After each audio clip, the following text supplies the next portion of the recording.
growing in love through trust. Have you ever called silent unity and heard them say at the close of the prayer, "And now we choose to trust, knowing that God is in charge and perfect results are unfolding"? It says a lot. We choose to trust, they say. No matter what the situation is, no matter what the prayer has been, that is part of the material, part of the source material for Silent Unity Telephone Prayer Ministry Associates to use. And now, at the end of the close of the prayer, where they have restated the prayer intention in absolute good terms of positive thought, and then they say, "And now we choose to trust, knowing that God is in charge and perfect results are unfolding." Quite a powerful attunement. And in the daily word for today, it said to do the things, I have time to do all the things that to be done by me. That's a derivative of a prayer that Charles Fillmore gave.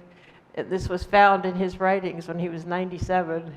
He wrote, "I fairly sizzle with zeal and enthusiasm and spring forth with a mighty faith to do the things that ought to be done by me." Yeah, wonderful, wonderful.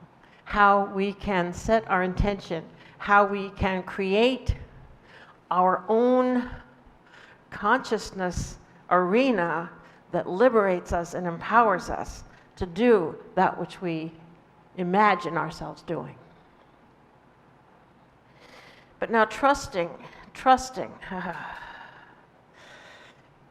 Just look at this series. We're committed to growing in love. How many of you went home and wrote a little piece of paper? I am willing to grow in love. I am ready to grow in love. 2 weeks ago when we started the series, that's what we did. We committed ourselves to this journey. Because how important is it? Is there anything more on point than directing ourselves to grow in love? That is what the incarnation on this earth is for. I hope I don't say that too many times, but can you say it too many times? We are here to love each other. One of our political candidates is saying that. So, trusting people, trusting yourself, trusting God, trusting the process, the ongoing experience of your life. These are all areas that demand of us a tremendous discipline in letting go, in disidentifying from the egoic thoughts that we create of trouble and concern and limitation. Those are illusions. If you don't trust, then you're left at the mercy of fear.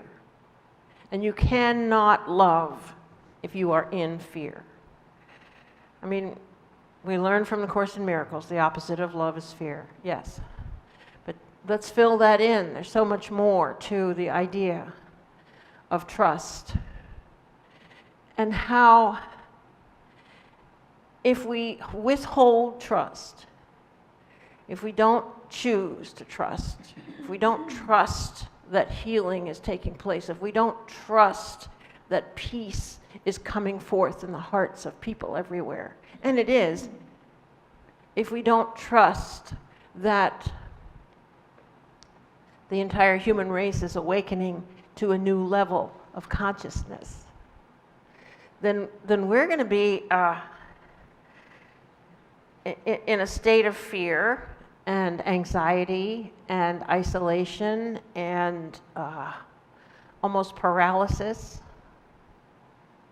You cannot love if you are in fear. And I say trust is the antidote to fear. It's not quite the opposite, but it's the antidote.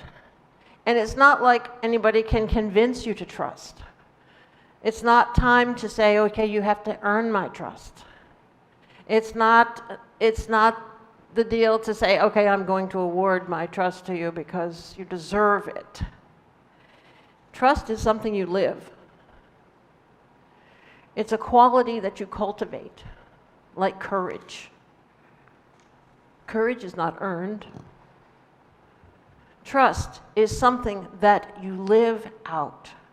Trust is something that you choose the vibration of. It's something that you choose the feeling of.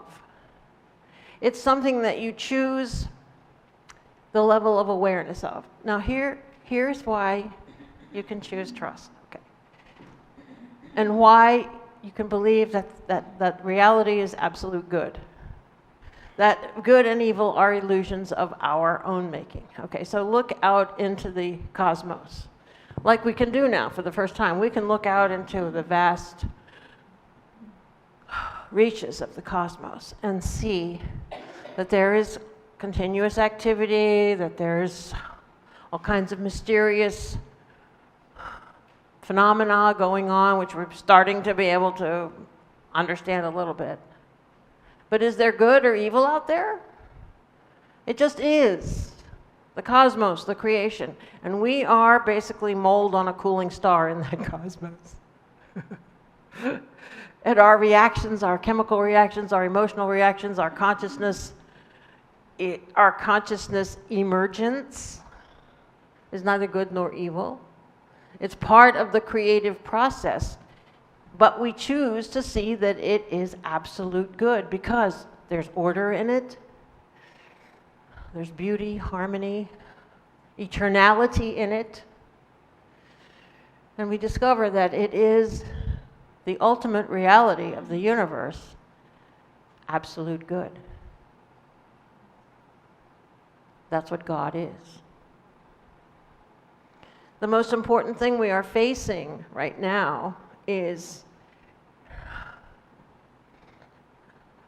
I'll call it the shift, the paradigm shift, the ascension process, the new awakening, because human beings have evolved to a place in their emerging journey on this earth. We have evolved as beings who have to become cooperative, who must abandon the contexts we've been using that are very limited, very, very earthbound, very specific, very adversarial, and learn and awaken and accept a different meaning and context and practice in almost virtually every area of our lives. We must be able to see the future without fear. And here's why we can trust that there's nothing to fear in the total collapse of society, civilization, economics, political systems, educational systems. Do you see that that's probably going to happen? But in collapse, there does not need to be chaos and deprivation and suffering. Aren't we intelligent beings? Can't we manage our systems and our resources and our choices well enough to accommodate a change? I say we are. And I look for that in all of us and in ourselves. We are such an intelligent species. And I see it happening more and more quickly all over the world. Do you see it? Raise your hand if you see it. Yeah. And the more you look for it, the more it will appear. The more you will create it. So actually it feels good to me to say there is nothing to fear in the total collapse of civilization, society, education, economics, political systems, power structures, corporate entities, and on ad infinitum, because God is absolute good. God is the organizing principle of everything. The nature of reality, the reality of consciousness, is absolute good. If you really get that, if you really internalize it and comprehend it, then you cannot fear change. You are unable to fear the future.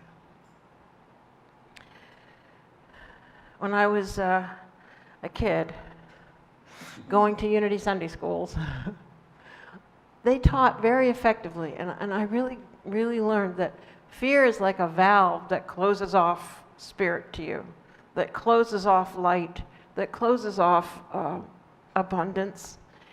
When you generate fear, when you live in fear, that energy, it's like you're just shutting off the faucet of whatever God is trying to pour forth to you. We must abandon fear. And one of the main antidotes to fear, to abandon fear, is to embrace trust. So what does trust feel like? What does it look like? How do you access trust? The same answer for almost every sermon. Go to your heart. Smile, breathe, drop down into that center where your soul lives. Loving, caring, giving, expressing, compassionate for all that is. That is who we are. And we cannot live in fear. We cannot abandon trust without actually placing ourselves in unhealthy energy, in an unhealthy state of mind. Healing comes from trust. Trust brings healing. Healing comes from abandoning fear. Fear is unhealthy. So I invite you to make this choice today, to feel trust.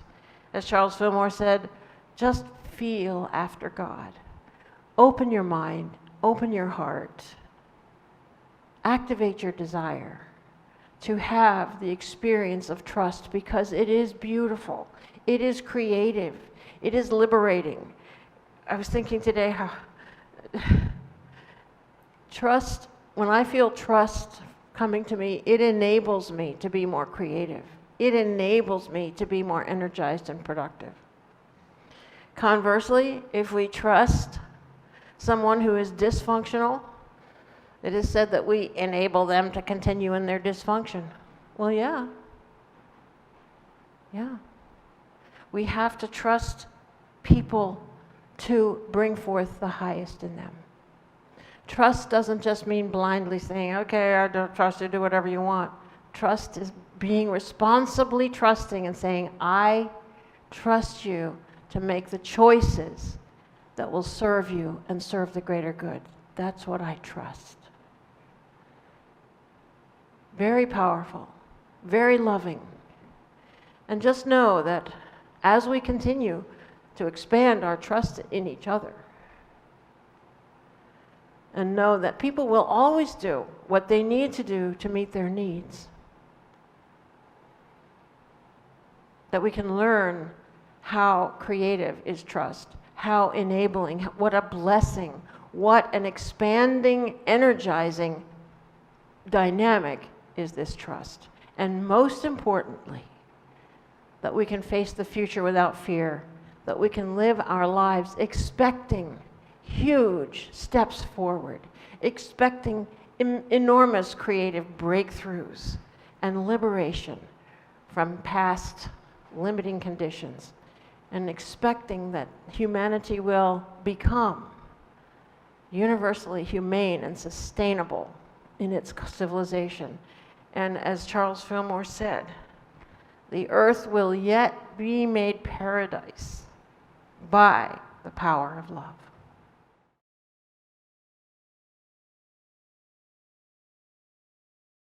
So take a few deep breaths, and let's take our statement for meditation together. I'll say it once. I totally trust the ultimate reality of absolute good. Together, I totally trust the ultimate reality of absolute good. Let's say it one more time. I totally trust the ultimate reality of absolute good. And let those words drop like rain into the bed, the seed bed of your subconscious mind, that it may serve you to know the truth. The freeing truth of being. That there is only God, only good in all that is. And we can live in assurance and trust of that awareness in the silence.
For every joy, for every healing, for every revelation, for every manifestation of our heart's desires. We give thanks, we praise, we acknowledge the absolute goodness of your nature and our own glorious presence. And so it is. Amen.